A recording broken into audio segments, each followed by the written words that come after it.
말라키 3장 1절에서 4절을 봅니다. 말라키 3장 1절에서 4절을 보죠. 보라 내가 내 사자를 보내리니 그가 내 앞에서 길을 예비하리라. 또 너희가 찾고 있는 주가 갑자기 자기 성전에 오리니 곧 너희가 기뻐하는 언약의 사자니라. 보라 그가 오리라 만군의 주가 말하노라. 그러나 그가 오는 날에 누가 거할 수 있겠느냐. 그가 나타날 때 누가 서겠느냐. 이는 그가 정련한 자의 불과 같고 표백하는 자의 비누 같음이라.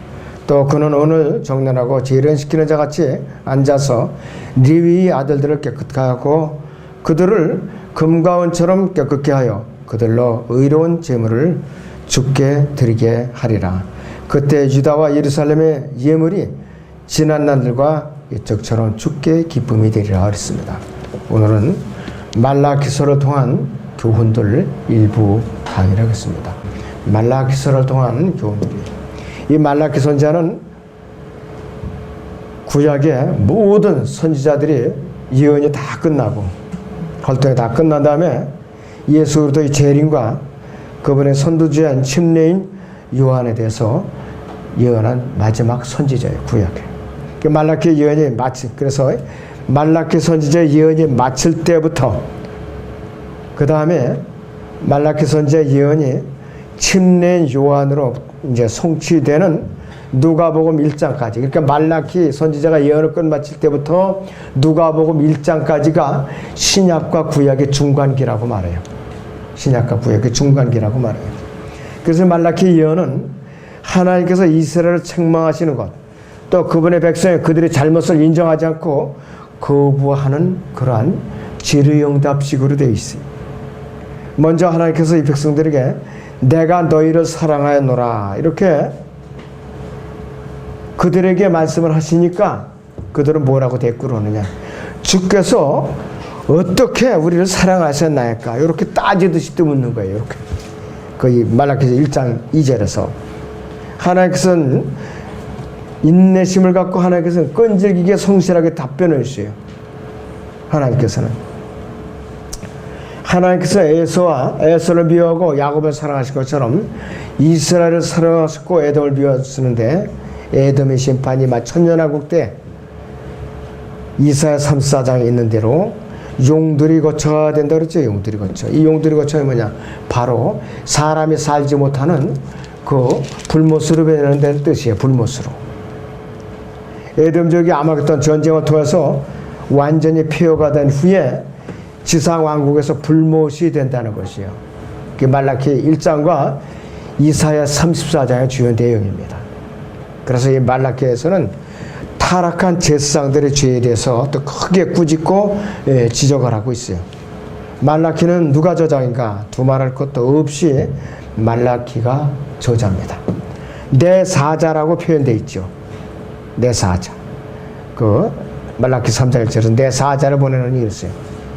바빌론 70년의 포로 기간이 끝난 뒤에 돌아온 남은 자를 향한 사역을 했던 최후의 선지자였어요. 그래서 말라키가 전한 경고의 메시지는 하나님의 사랑과 제사장들과 백성들의 죄들과 주의 날에 대한 것이었는데 스가랴와 마찬가지로 말라기는 예수 그리스도의 초림과 재림에 대해서 내다봤고 또 왕에 앞서서 오는 선두자인 침례인 요한에 대해서도 미리 내다보고 예언을 한 사람이에요. 이 전체적으로 볼 때 말라키는 에스라와 느헤미야 인도로 하나님의 은혜로 회복된 남은 자들에 대한 하나님의 도덕적인 심판을 다루고 있어요. 바빌론 포로에서 이 에스라와 느헤미야 인도로 돌아온 그 남은 자들, 역사적으로는 그렇지만은 또 앞으로 지상 왕국 때에 대환란을 또 다루고 있는 것이에요. 하나님은 그분 가운데 이제 백성 가운데 그분 자신의 이제 성전을 재건하셨는데 그들의 예배가 너무나 형식적이었어요. 또 진실성이 없어요. 억지로 그냥 마지못해 때리는 거.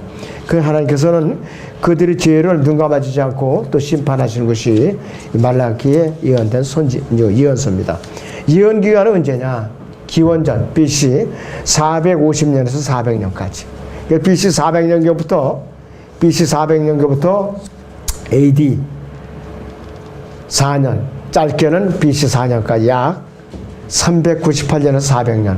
그 기간을 침묵기간이라고도 그리고 또 이제 신구약의 중간기간이라고 그러는 거. 왜 침묵기간이라는구나. 하나님께서 선지자를 통한 계시를 갖다 완전히 중단시켰어요. 선지자를 통한. 그래 이스라엘 백성들은 밥을 굶어서가 견딜 수 없는 것이 아니라 하나님의 계시가 끊기니까 영적으로 단절되니까 영적인 셈이 말라버리니까 견딜 수가 없었던 거예요. 견딜 수가 없었어요. 그래서 이들이 고안하는 게 뭐냐? 외경을 쓴 거예요. 구약의 외경을 기록했다 이것이. 마귀가 그들을 참지 못하게 외경을 기록한 것이야. 말라기서의 주제는 주의 날에 대해서 다루고 있어요. 주의 날. 나 자세히 설명이 나온다. 자, 말라기서를 크게 네 부분으로 이제 구분해 보면은 1장 1절에서 5절까지는 이스라엘 향하신 하나님의 사랑에 대해서 기록하고 있어요. 또 말라기 1장 6절에서 2장 9절까지는 제사장들의 죄에 대해서 낱낱이 열거하면서 책망하고 있어요. 그리고 말라기 2장 10절에서 3장 18절까지는 백성들의 죄에 대해서 엄중한 질책을 하고 있어요. 마지막으로 네 번째는 말라기 4장 1절에서 6절, 말라기 4장 전체가 주의 날에 대해서, 대화할 날에 대해서 다루고 있어요. 자, 주의 날이 말라기 4장 1절에서 6절인데 주의 날은 성경 전체의 주제나 다름없어요. 이 신구약을 통틀어서 성경의 주제가 뭐온다면 왕국이라고 그랬죠. 그 왕국이 주의 날 안에 포함되어 있기 때문에 주의 날이 성경 전체의 주제가 될 만큼 중요한 날이라고 했어요. 예수님의 재림과 직접적인 관계가 있고 대환란과 관계가 있고 지상하고 전체와 관계가 있고 또 지상하고 끝나서 우주 전체가 불사름을 당해서 백보자 심판 직전까지가 주의 날이라는 총 기간에 포함되는 것이. 그래서 이 주의 날이 나올 때마다 큰 심판, 백보자 심판과 포함되어 있고 대환란을 포함해서 예수 그리스도의 재림 때 있게 될 아주 엄청난 이 심판이 포함되어 있기 때문에 그렇다 이것이요. 아모스 5장 18절을 봅니다. 아모스 구약의 아모스 5장 18절을 봐요.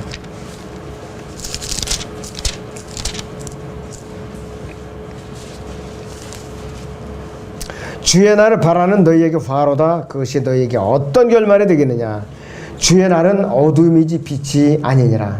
마치 어떤 사람이 사자를 피했다가 곰을 만나거나 집에 들어가 손을 벽에 기대었다가 뱀에게 물린 것과 같도다. 주의 날이 어둡게 되지 않겠으며 빛이 없게 되지 않겠느냐. 너무 어두워 그 안에 밝음이 없지 않겠느냐 이것이요. 주의 날은 피할 데가 없어요.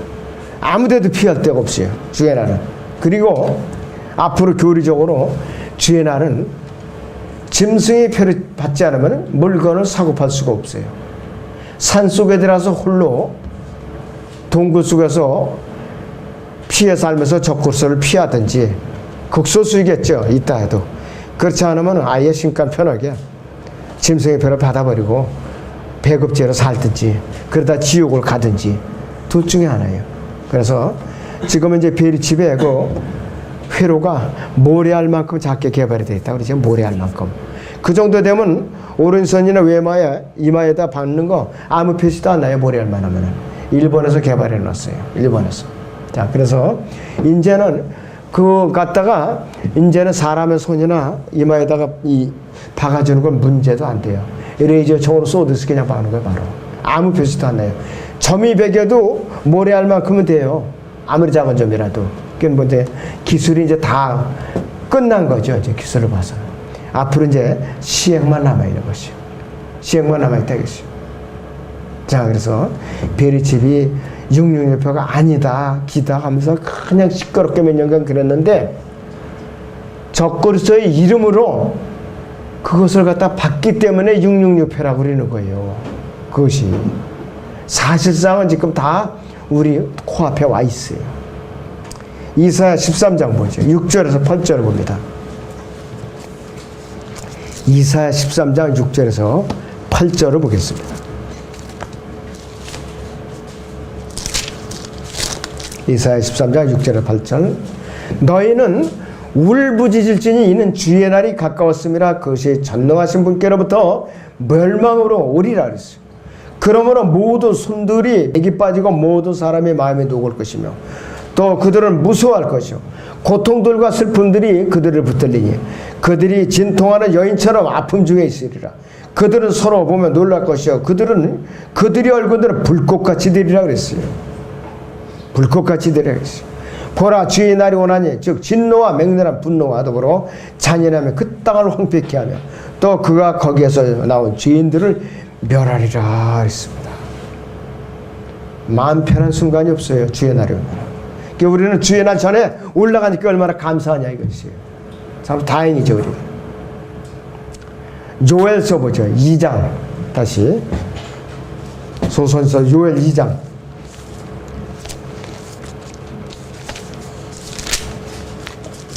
소선서 두 번째죠.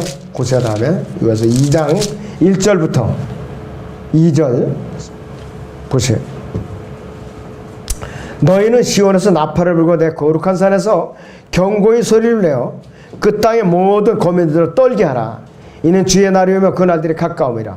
흑암과 암의 날 구름과 짙은 어둠의 날이 산들 위에 펼쳐진 그 아침 같으니 맑고 강한 사람이 많고 강한 사람들이라. 이 같은 일이 전에도 없었고 또 이후 곧 많은 세대들이 연수에까지도 다시 없으리라. 불이 그들 앞에서 삼키며 그들 뒤에는 화염이 불타는도다. 그 땅은 그들 앞에서는 에덴의 동산 같으나 그들 뒤에는 황량한 광야 같은 정령 그 어떤 것도 그들을 피하지 못하리라 그랬어요. 피할 방법이 없다 이것이. 극심한 대환란 이후에 주님께서 이 땅에 재림하시면은 그분을 대적했던 모든 사람들 다 멸망으로 다 쓸어버릴 것이. 너무나도 크고 무서워서 이 대환란이라는 심판은 너무나도 크고 무서워서 아마겟돈 전쟁에서 그 적그리스도의 군대의 피가 예수 그리스도의 말고피까지 태우른다 그랬어요. 말고피면은 한 1.2m에서 1.5m 정도 돼요. 그 정도까지 피가 핏방울로 튀어오른다 이것이. 그래서 주의 날은 대환란과 예수 그리스도의 재림과 밀접한 관계가 있어요. 그리고 이제 천년왕국까지 이어지고 그 다음에 이제 하늘이 불사론까지 다 포함된다 이것이. 그래서 이 주의 날의 심판을 반드시 통과해야만 예수 그리스도의 의의 통치가 시작이 되는 것이에요. 스가랴 14장 보세요. 8절부터 10절까지 옵니다. 스가랴 14장 8절에서 10절을 같이 보겠습니다.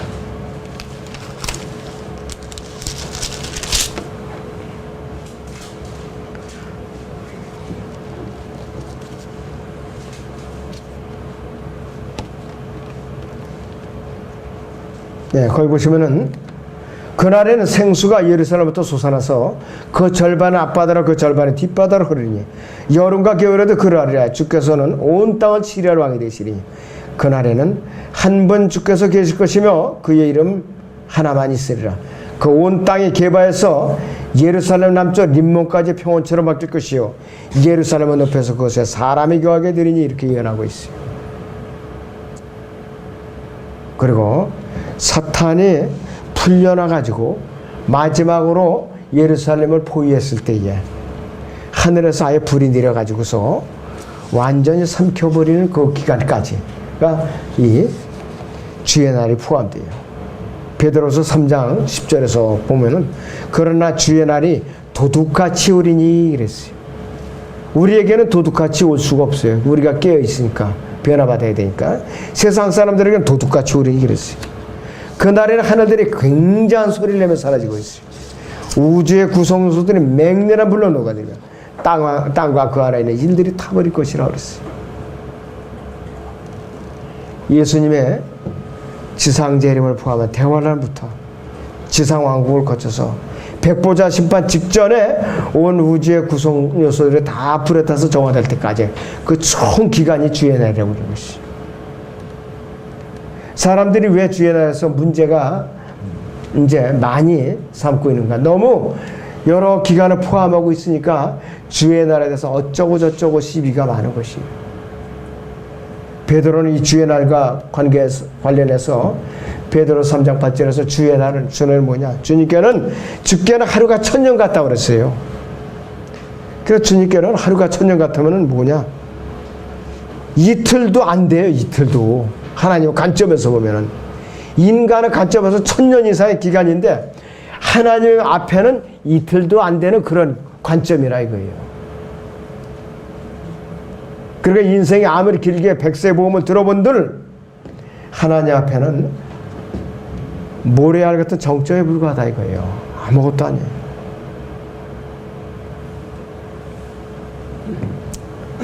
자, 그리고 엘리야의 영과 능력을 가진 선지자를 말라키 4장에서 예언을 했거든요. 말라키 4장에 거기 보세요. 4절에서 6절을 보죠.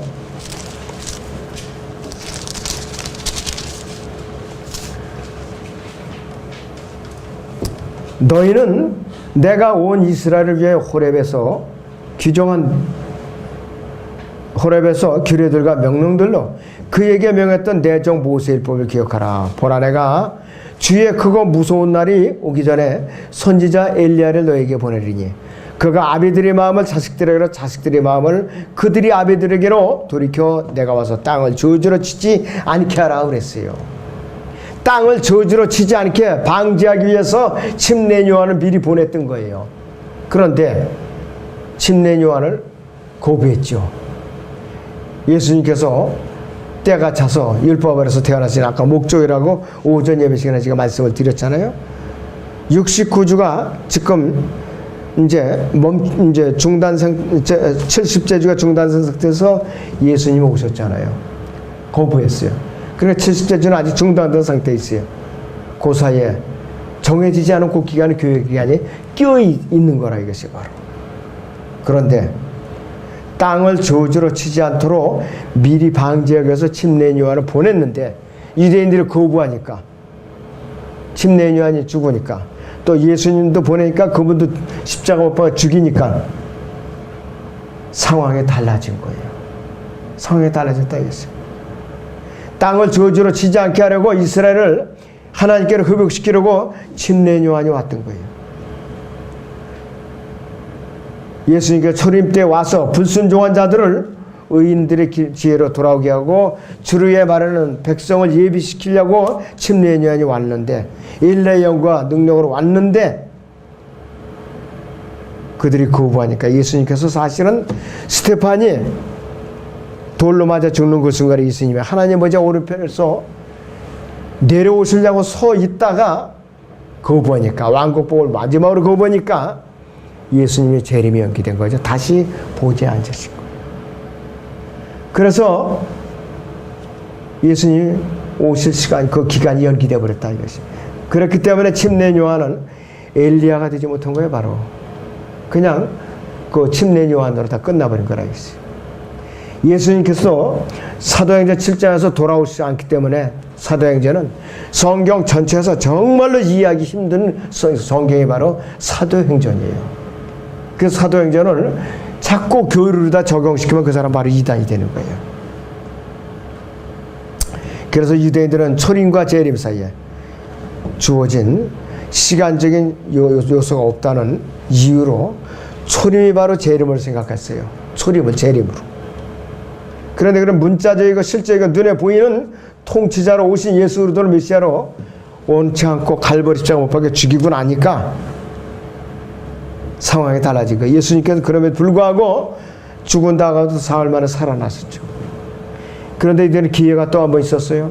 사도행전 7장에서 마지막으로 성령 하나님께서 왕국 복음을 전해가지고서 스데반의 입술을 통해서 진지하게 전하셨는데 끝까지 거부했다 이것이.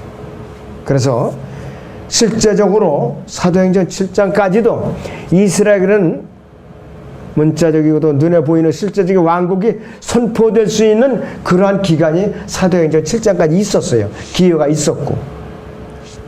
이것이 바로 사도행전 2장 7장이 가르치고 또 우리는 사도행전 1장 7장까지 바울 소신에 나온 그런 은혜의 복음이 있는 거 한마디도 없어요. 한마디도 없어요. 갈라디아서 1장 2장이나 에베소 2장 3장에 있는 것 같이 하나님의 은혜의 복음을 전했던 사도가 있었는가? 한 명도 없었어요. 은혜의 복음에는 그 단어조차 없었어요. 아무것도 발견할 수가 없어요. 그래서 사도행전 1장 7장까지가 유대인들이 지상왕국이 실현되기를 간절히 기다린 그 기간이었었어요. 그런데 이 시점부터 이제 시대가 달라집니다. 새로운 시대가 되는데 예수님께 재림하실 때까지 하나님의 영적인 왕국이 전파되는 것이에요. 킹덤 오브 갓이라고 그래가지고서. 그래서 누구든지 성령을 거듭나야만 해도 예수님을 영접해서 혼의 구속을 받아야만 하늘의 영적인 축복을 받을 수가 있어요. 두 왕국으로 갈라진 게 그때부터 완전. 초림과 재림의 사회 시간적 요소는 아무에게도 알려진 적이 없어요. 지금까지. 우리가 이제 구원을 받고 나서 2000년이 지난 시간을 뒤돌아보니까 이렇게 시간이 갈라진 게 보이는 거지.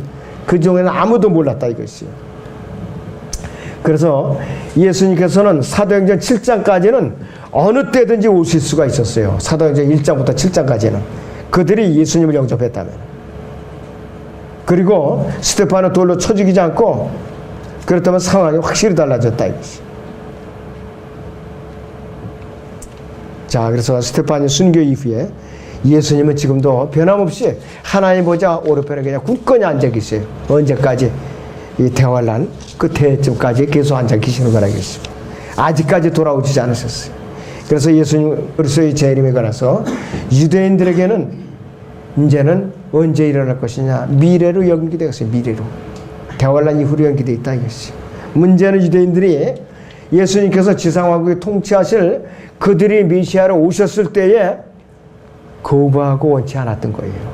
십자가 못 박혀 죽였다 이것이. 그분께서 부활하신 이후에도 왕국을 끝까지 거부했어요. 예수님께서 왜 그들의 죄를 용서했는가? 단순히 불쌍해서 죄를 용서해 주는 것이 아니에요. 여러분들 오해하면 큰일 납니다. 누가복음 23장 보세요. 34절. 누가복음 23장 34절을 보세요.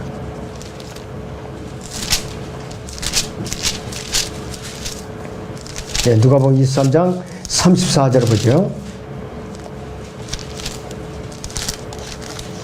그때 예수께서 말씀하시기를 아버지시여 저들을 용서해 주옵소서. 그들은 자기들이 하는 것을 알지 못하나이다 라고 하시더라.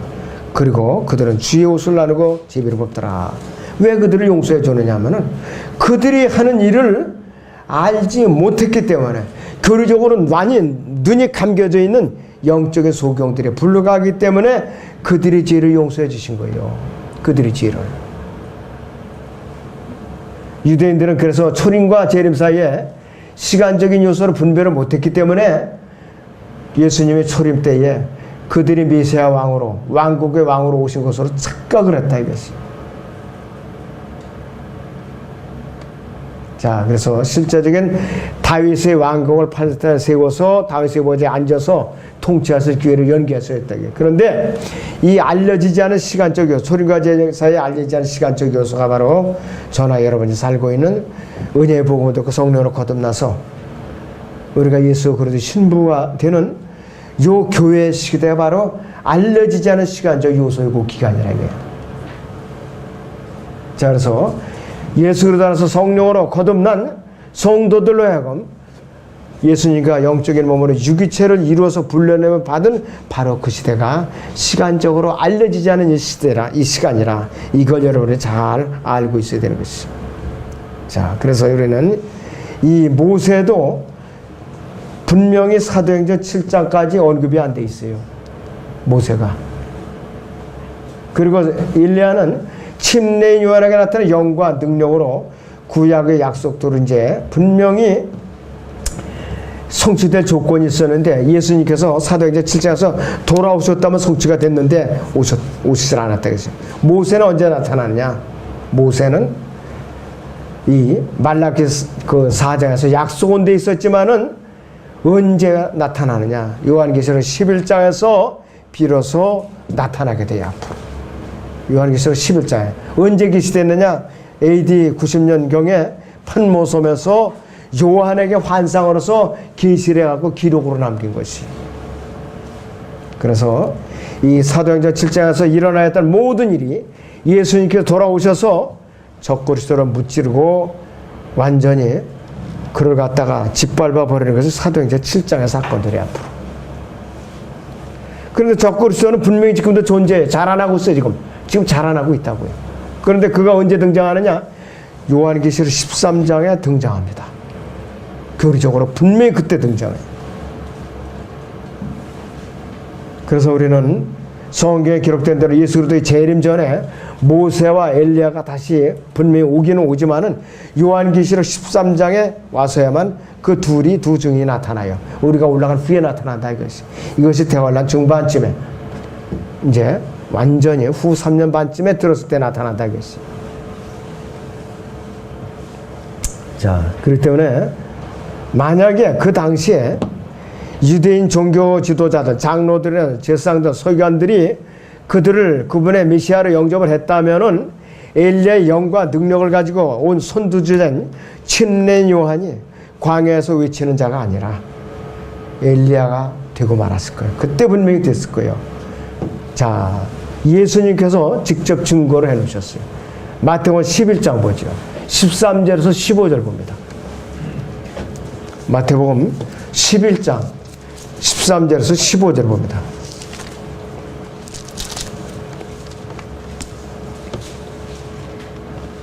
모든 선지서와 율법은 요한까지 예언한 것이라. 만일 너희가 그것을 받을 의향만 있다면 오기로 되어 있는 엘리야가 바로 그 사람이니라. 들을 거 있는 자는 들을지어다 그랬어요. 분명히 예수님께서 너희가 받을 의향만 가지고 마음을 열어놓고 침례 요한을 너희가 받아들인다면 그가 바로 엘리야라 이거예요. 거부했으니까 엘리야가 되지 못한 거예요. 그래서 대환란 때 엘리야가 와야 돼요. 다시. 그렇게 된 거예요. 만약에 사도행전 7장에서 그들이 침례 요한을 받아들이고 예수님을 맞이했다면은 스데반을 돌로 쳐 죽이지 않았다면은 예수님께서 벌써 사도행전 8장에서 재림하셨어요. 지상왕국의 집이 시작이 됐다 이것이. 그런데 그들이 고백했기 때문에 누가 가장 큰 혜택을 보고 있느냐? 이방인들 중에 거듭난 그리스도인들이 가장 큰 혜택을 누리고 있어요. 저와 여러분들이 그 알려지지 않은 시간 요소 안에 태어난 자들이고 또 복음을 또 받아들였고 예수님을 믿고 영원한 생명을 얻었고 성령으로 거듭났고 예수님의 피로 혼의 구속을 받았기 때문에 가장 아주 복된 세대에 살고 있는 사람들이에요. 얼마나 감사한 일이에요. 아무쪼록 여러분들이 이 향상된 계시 지식인데 오늘 오후에 말씀드린 거 이것을 이 사도행전 2장에서 7장까지 묵상할 때에 이런 메시지를 배경에 두고 머릿속에 담고서 사도행전 읽으면은 일사천리로 다 해석이 돼요. 막힐 것이 없어요.